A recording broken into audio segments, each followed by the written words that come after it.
Hi! If you're new here, I'm Hannah. I study violin performance, statistics, and data science at Northwestern University. It's the summer before senior year, and on today's episode of My Life, we're enjoying the last weeks of school in Evanston, running my second half marathon, getting lots of quality time with amazing people, and saying goodbyes. Come along with me. Can't wait to run 13 miles.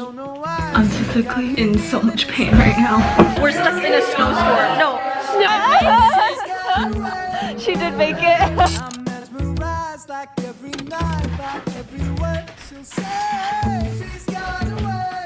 Good morning. Today is gonna be such a great day. I already know it. I have a meeting in like 7 minutes, so I'm trying to do my makeup really quick. It's the first 80-degree day in forever. Today we have one class, and then I'm going to a workshop, and then I'm going to go to the beach. And then at night, I'm gonna go watch Allison's performance of the quarter. So, all fun things. My makeup routine is so fast. I have 2 minutes.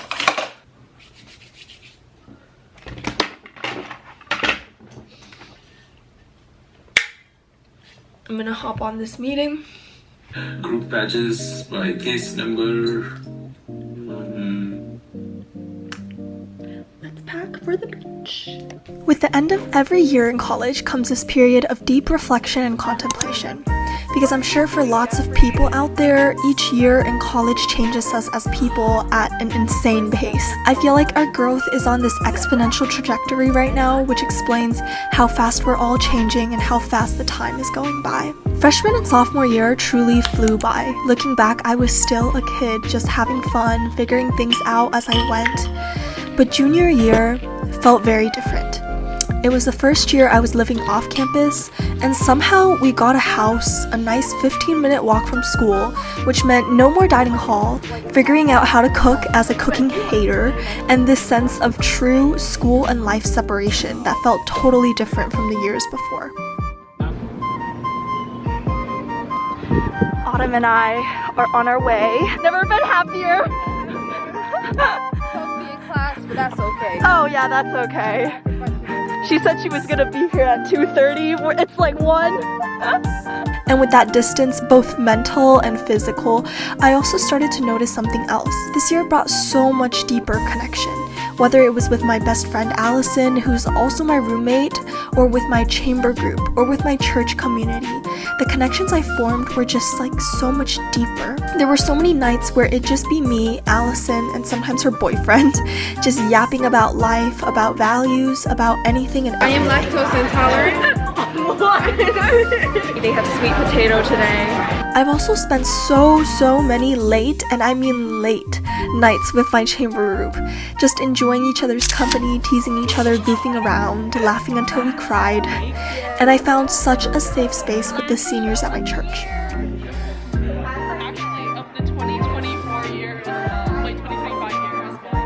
Because even in the moments where I felt the most belonging and the most love, there was always this quiet sense of melancholy. Like I was mourning the moment even while I was living it, knowing it wouldn't last, knowing there would be a last for everything. And I think that's what marked this year so distinctly, because honestly, this was the busiest year I've ever been. I was working as a violinist in a professional level orchestra, interning remotely, working as a research lab assistant, and balancing my dual degree on top of it all. And the work part of my work-life balance was the most intense and heavy it's ever been.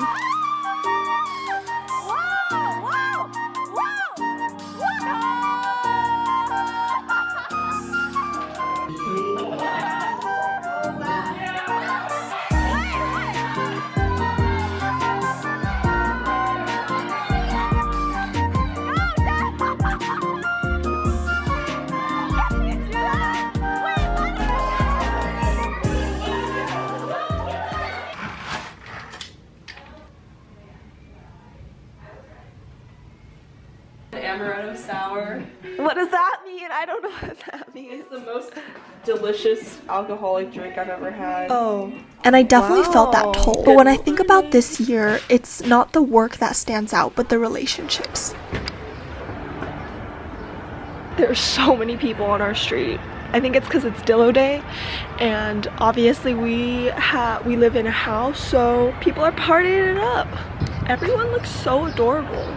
I'm just gonna wait for my ride. I'm going with my favorite people, and we're getting dim sum, so.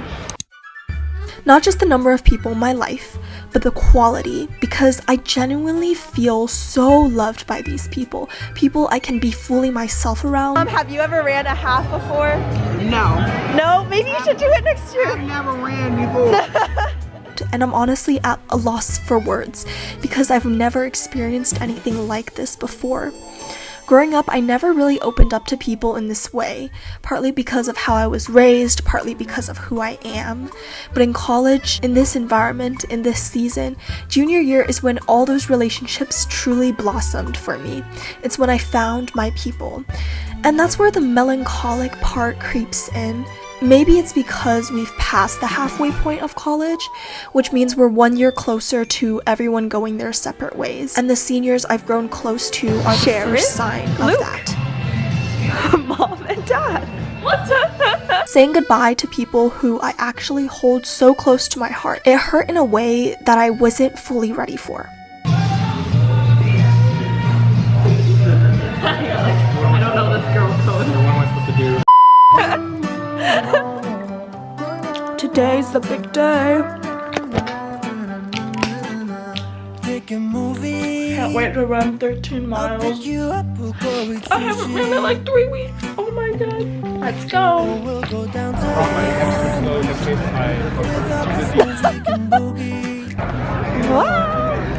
There's so many people. And Louise before her half, their half, and this is me before my half.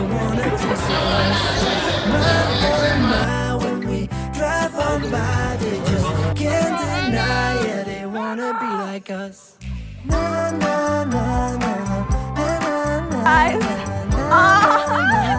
wear it loud and proud. Yes. Gonna invest in running shoes next year. Wait, the other half, I was like, I don't know if I can do this again.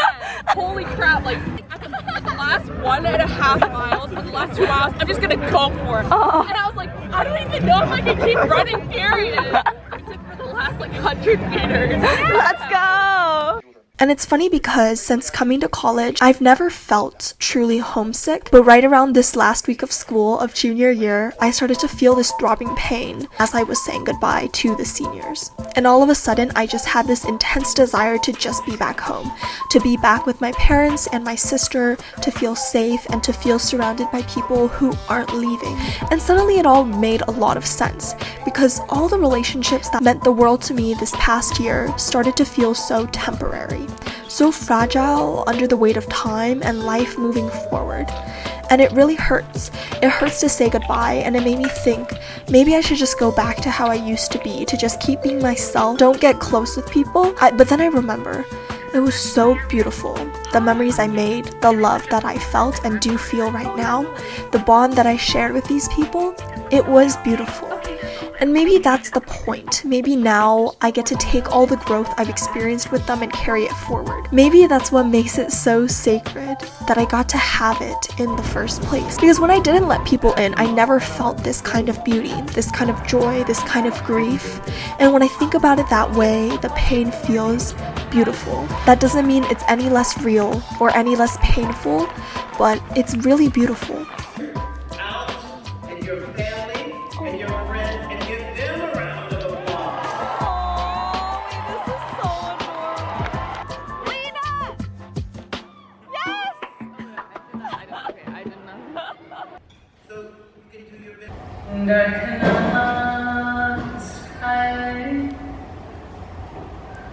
There's a rainbow highways to be found. Oh my god. You, Joan Solo.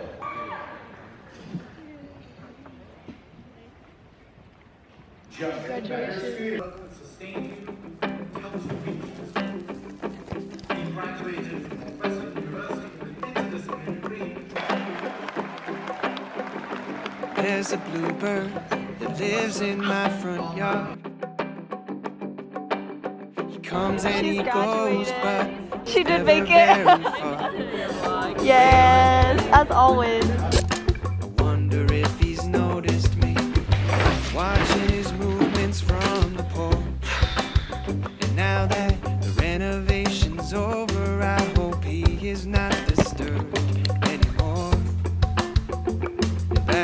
Not gonna lie, I put all these words I've been blabbering into ChatGPT, and here's some crazy wisdom that Chat had to say about this. Chat says that's the cost of loving well, of letting yourself truly belong somewhere.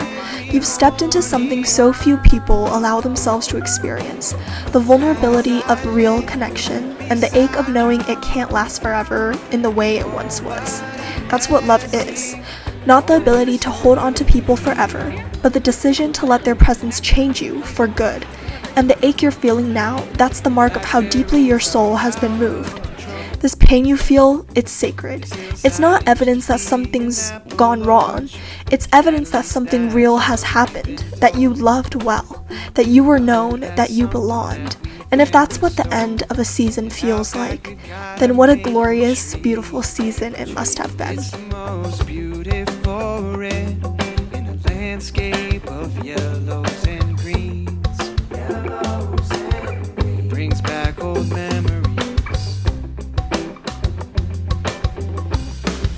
And I can watch the sun rise over the mountains from this bed every morning. As I lay beside you